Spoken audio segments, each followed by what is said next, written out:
In step 4, I looked at how to test conditions. So, for example, you could test if I is less than or equal to j, then do this. Otherwise, the else part executes and do something else.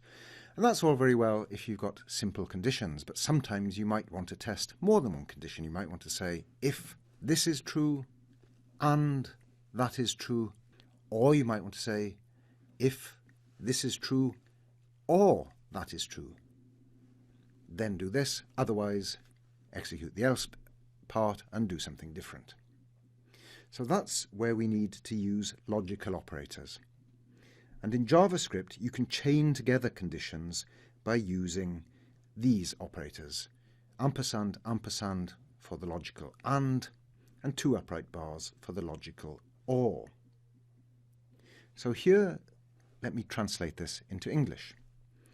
This test says, if value of purchases is greater than 100 and bought deal of the day, that is, if bought deal of the day, this Boolean variable is true, then the whole expression is true, and so execute this code. Otherwise, the whole expression is false, and so execute this code. Down here, if I put this into English, what it says is, if value of purchases is greater than 100, or bought deal of the day is true, then execute this code, else execute that code. So when I've got an or, if either of those tests evaluates to true, then the whole expression evaluates to true.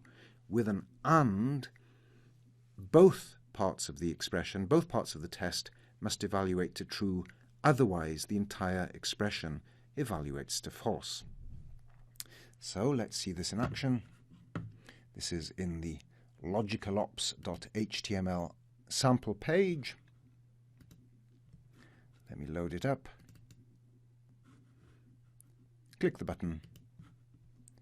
And so you can see it says shop 1 will not give you a discount, shop 2 will give you a discount. Why is that? Well, let's look at the expressions. The first test says shop 1 will not give you a discount. That means that this expression is false. That's because while bought deal of the day is true, so that evaluates to true, value of purchases is only 90, so this does not evaluate to true. So therefore, the entire expression evaluates to false, and so this message is returned. But in the second test down here, I've got the or operator. Now, value of purchases is greater than 100. That evaluates to false, because as we know, value of purchases is 90. But the second part, the second test, bought deal of the day, is true.